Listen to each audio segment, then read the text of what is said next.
Selamat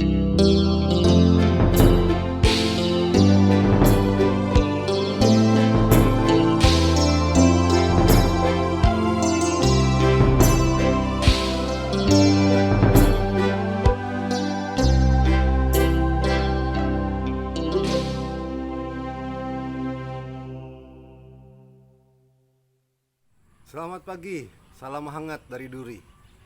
Perkenalkan, saya Pendeta Nokon Rumampuk, Ketua Majelis Jemaat di GPB Bukit Zaitun Duri, BP Mupel Sumbar Riau. Senang pagi hari ini bisa menyapa kembali Bapak, Ibu, dan saudara-saudara yang setia menyaksikan program dari Majelis Sinode GPB untuk menyaksikan morning call dan night call yang diadakan setiap harinya. Pagi hari ini kita akan kembali membaca dan merenungkan firman Tuhan. Mari Bapak, Ibu, dan saudara-saudara, kita persiapkan hati kita dan Alkitab kita untuk kita masuk dalam pembacaan dan perenungan firman Tuhan. Tapi sebelumnya mari kita satu dalam doa. Kita berdoa. Bapa kami bertahta dalam kerajaan surga, kami datang pada pagi hari ini untuk memuji dan memuliakan nama-Mu di hari yang baru, hari di mana kami yakin dan percaya Tuhan Yesus akan datang dan memberkati segala usaha yang kami lakukan untuk akhirnya semuanya dapat berjalan dengan baik. Bersabdalah ya Bapa, karena kami anak-anak-Mu siap untuk mendengarkannya. Amin. Adapun firman Tuhan pada pagi hari ini terambil dari kitab Kejadian pasal 46 ayat 8 sampai dengan ayat yang ke-27. Akan tapi saya mencoba membaca dan merenungkannya pada bagian atau pada ayat yang ke-27 saja, yang menyatakan,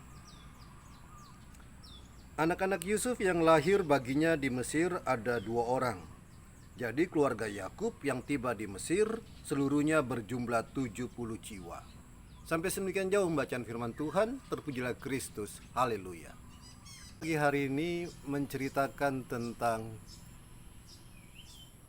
keluarga besar daripada Yakub yang keluar dari tanah Kanaan menuju ke tanah Mesir atau kerajaan Mesir. Adapun hal yang melatar belakanginya adalah telah terjadi kekeringan yang begitu dahsyat di tanah Kanaan hingga akhirnya mereka harus berpindah dari tanah Kanaan menuju ke tanah Mesir. Dan pada saat perpindahan itulah Yakub bergumul, apakah ini merupakan rencana daripada Tuhan ataukah ini kerinduan dalam dirinya untuk dapat berkumpul dengan anak yang begitu amat ia kasih, yaitu Yusuf, yang dahulu kakak-kakaknya katakan bahwa Yusuf sudah diterkam oleh binatang buas, dan inilah baju yang ayah berikan. Baju itu sudah tersobek-sobek dan ada darah di situ dan menyatakan bahwa Yusuf sudah mati. Ayahnya begitu berduka. Hingga akhirnya ketika ayahnya mengetahui bahwa Yusuf itu masih hidup, dan saat ini Yusuf berada di Mesir, menjadi orang nomor 2 atau orang terkuat di Mesir, menjadi orang besar di Mesir. Ada kerinduan daripada sang ayah untuk dapat berkumpul kembali dengan anak yang begitu amat ia kasihi. Dan oleh karena itu pergumulan daripada Yakub adalah apakah ini rencana daripada Allah ataukah ini kerinduan dirinya untuk dapat berkumpul kembali dengan orang yang ia cintai. Dan oleh karena itu sebelum pergi menuju ke Mesir, Yakub datang ke tempat di mana dahulu ayahnya pernah memberikan persembahan, yaitu di Berseba. Lalu firman Allah kepada Yakub mengatakan, janganlah takut pergi ke Mesir sebab aku akan membuat engkau menjadi bangsa yang besar di sana. Janganlah takut pergi ke Mesir sebab aku akan membuat engkau menjadi bangsa yang besar di sana.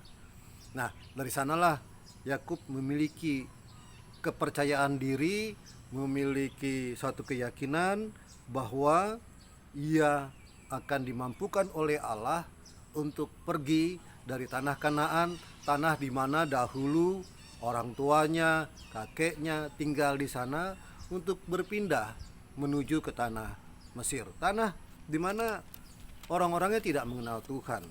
Tanah di mana nantinya mereka akan mencoba atau berpindah dari gaya hidup.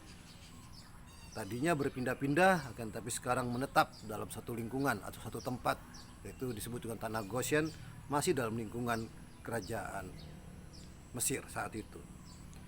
Dan Yusuf memboyong seluruh keluarganya untuk berpindah dari tanah Kanaan menuju ke kerajaan Mesir untuk mencari satu kehidupan yang baru. Saudara-saudara yang Tuhan Yesus kasihi, tema firman Tuhan pagi hari ini, tema bacaan kita pada pagi hari ini adalah janji Tuhan yang selalu digenapi. Ya, dimanapun apapun, Tuhan akan selalu menyertai umat yang percaya, termasuk dalam bacaan kita pagi hari ini, di mana meskipun mereka berpindah dari tanah Kanaan menuju ke tanah Mesir, Tuhan tetap menyertai mereka. Dan oleh karena itu firman Tuhan menyatakan pada ayat yang ketiga tadi, sebab aku akan membuat engkau menjadi bangsa yang besar di sana.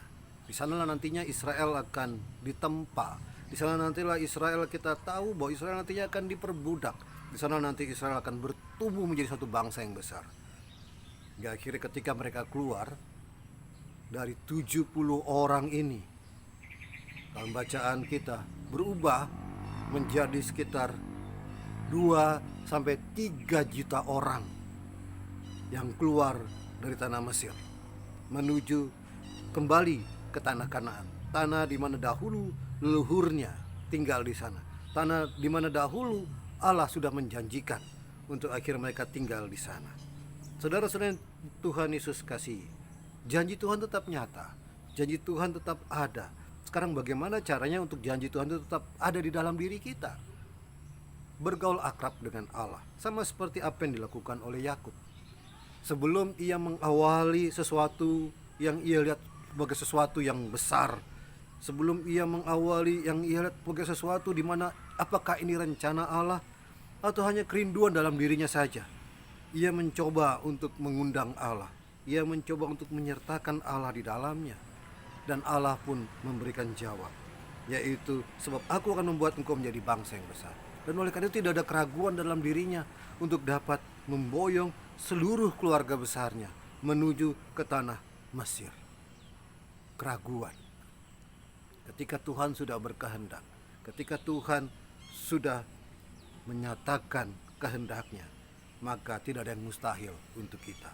Dan oleh karena itu firman Tuhan pagi hari ini mengajarkan kepada kita, ketika kita bekerja untuk Tuhan, ketika kita ingin melakukan apa yang menjadi kehendak Tuhan, lakukanlah dengan kesungguhan, lakukanlah dengan ketulusan, lakukanlah dengan total.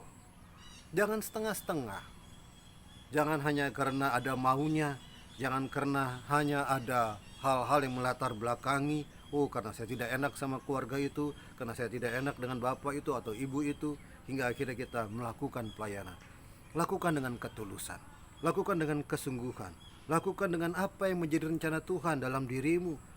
Dan ketika engkau melakukan itu semua, Allah akan memberkatimu.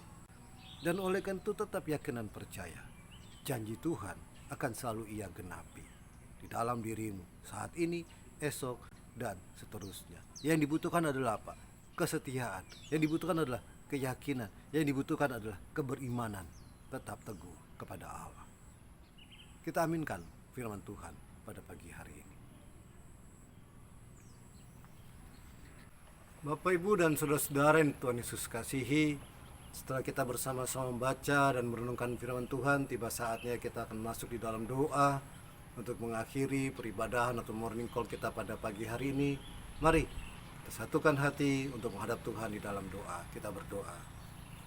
Bapa, kami akan memulai hari yang baru, hari di mana kebaikan dan percaya penyertaan Tuhan akan selalu nyata di dalamnya. Dan oleh karena itu Bapa, sebelum mengawali hari yang baru ini, kami telah datang kepadamu di dalam doa dan perenungan firman Tuhan. Biarlah kiranya kasih dan kemurahan Allah yang akan selalu melingkupi kami hari ini, esok, dan seterusnya. Ampuni dosa dan pelanggaran kami ya Bapa, agar kami layak membawa doa ini. Hanya di dalam nama Yesus Kristus, Tuhan dan Juru Selamat kami yang hidup, kami bawa doa ini. Amin. Selamat pagi, selamat beraktivitas, Tuhan Yesus memberkati.